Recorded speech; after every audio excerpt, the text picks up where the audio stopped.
ಪ್ರಭಾವಶಾಲಿ ಅಂದರೆ ಅಷ್ಟು ಘೋರವಾಗಿ ಮತ್ತು ನೀವು ಅಂದುಕೊಂಡಂಥ ಕೆಲಸ ಆಗಬೇಕು ಅಥವಾ ನೀವು ಇಚ್ಛೆ ಪಟ್ಟಂಥ ಪುರುಷ ನಿಮ್ಮವರಾಗಬೇಕೇ?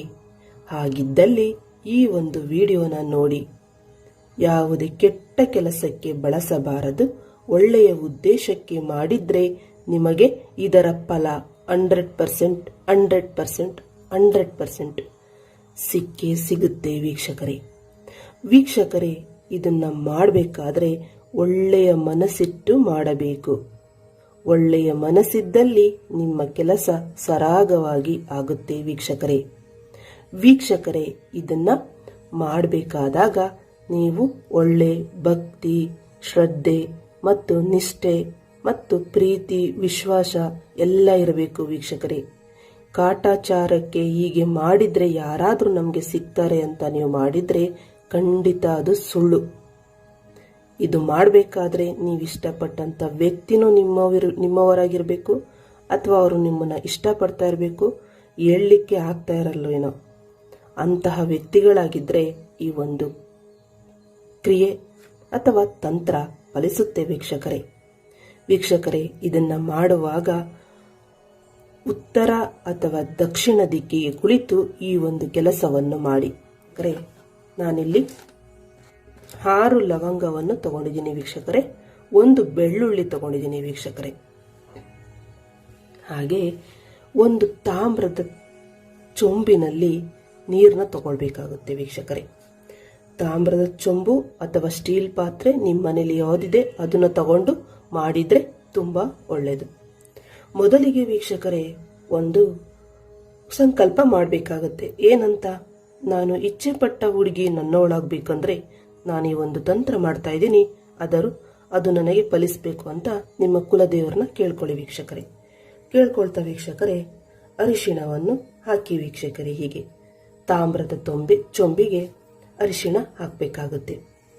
ಹಾಕಾದ ನಂತರ ವೀಕ್ಷಕರೇ ಈ ಒಂದು ಲವಂಗ ಇರುತ್ತಲ್ಲ ವೀಕ್ಷಕರೇ, ಈ ಒಂದು ಲವಂಗನ ನೀವೇನ್ ಮಾಡ್ಬೇಕಂದ್ರೆ ದಾರದಲ್ಲಾದರೂ ಕಟ್ಬೋದು ವೀಕ್ಷಕರೇ ಅಥವಾ ಹಾಗೇನಾದರೂ ಇಡ್ಕೊಳ್ಳಿ ವೀಕ್ಷಕರೇ. ಈ ಒಂದು 6 ಲವಂಗ ಇರುತ್ತಲ್ಲ ವೀಕ್ಷಕರೇ, ಈ 6 ಲವಂಗದಲ್ಲೂ 2 ಲವಂಗವನ್ನು ಕೈಯಲ್ಲಿ ಹಿಡಿದು ನಾನು ಹೇಳುವಂತ ಮಂತ್ರವನ್ನು ಪಠಿಸಬೇಕಾಗುತ್ತೆ. ಓಂ ಕಾತ್ಯಾಯಿನಿ ಸಮ್ಮೋಹಿನಿ ಸಮ್ಮುಖಿ ಅಮುಖಿ ವಸಮಾನಯ ಸ್ವಾಹ ವಸಮಾನಯ ಸ್ವಾಹ ವಸಮಾನಯ ಪಟ್ ಪಟ್ ಪಟ್ ಸ್ವಾಹ ಅಂತ ಹೇಳ್ಬಿಟ್ಟು ನಿಮ್ಮ ಮುಖ ಮತ್ತೆ ಅವರ ಮುಖ ನೆನಪಿಗೆ ಬರುವ ಹಾಗೆ ಹೇಳಿ ಹೀಗೆ ನೀರಿಗಾಕಿ ವೀಕ್ಷಕರೇ. ಮತ್ತೆ ಅದೇ ರೀತಿ 2 ಲವಂಗವನ್ನು ತೆಗೆದುಕೊಂಡು ನೀವು ನೆನಪಿನಲ್ಲಿಟ್ಕೊಳ್ಳಿ, ಒಂದು ನೀವಾಗಿರ್ತೀರ, ಮತ್ತೊಂದು ಅವರಾಗಿರ್ತಾರೆ. 2 ಲವಂಗವನ್ನು ತೆಗೆದುಕೊಂಡು ಮತ್ತೆ ಅದೇ ರೀತಿ ಮಂತ್ರವನ್ನು ಪಠಿಸಿ ವೀಕ್ಷಕರೇ ಸ್ವಾಹ ಅಂತೇಳಿ ಹಾಕಿ. ಹೀಗೆ ವೀಕ್ಷಕರೇ 3 ಅಥವಾ 6 ಲವಂಗವನ್ನು ಇದೇ ರೀತಿ ಮಾಡಿ ವೀಕ್ಷಕರೇ. 3ನೇ ಲವಂಗವನ್ನು ವೀಕ್ಷಕರೇ ಹೀಗೆ ಟಚ್ ಮಾಡಬೇಕಾಗುತ್ತೆ. ಒಂದಕ್ಕೊಂದು ಟಚ್ ಮಾಡಿ ಹೀಗೆ ಅದನ್ನು ಸಹ ನೀರಿನಲ್ಲಿ ಹಾಕಿ ವೀಕ್ಷಕರೇ.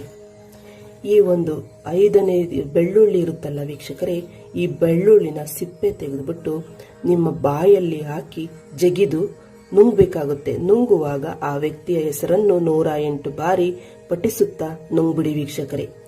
ಹೀಗೆ ಮಾಡ್ತಾ ಬನ್ನಿ ವೀಕ್ಷಕರೇ, ಕ್ರಮೇಣ ಅವರು ನಿಮ್ಮವರಾಗುವುದಂತೂ ಸ್ವತಃಸಿದ್ಧ ವೀಕ್ಷಕರೇ. ಇದೆಲ್ಲ ಆದ ನಂತರ ಇದನ್ನು ತಗೊಂಡೋಗ್ಬಿಟ್ಟು ನಿಮ್ಮ ಮಂಚದ ಕೆಳಗೆ ಇಟ್ಕೊಂಡು ಮಲ್ಕೊಳ್ಳಿ.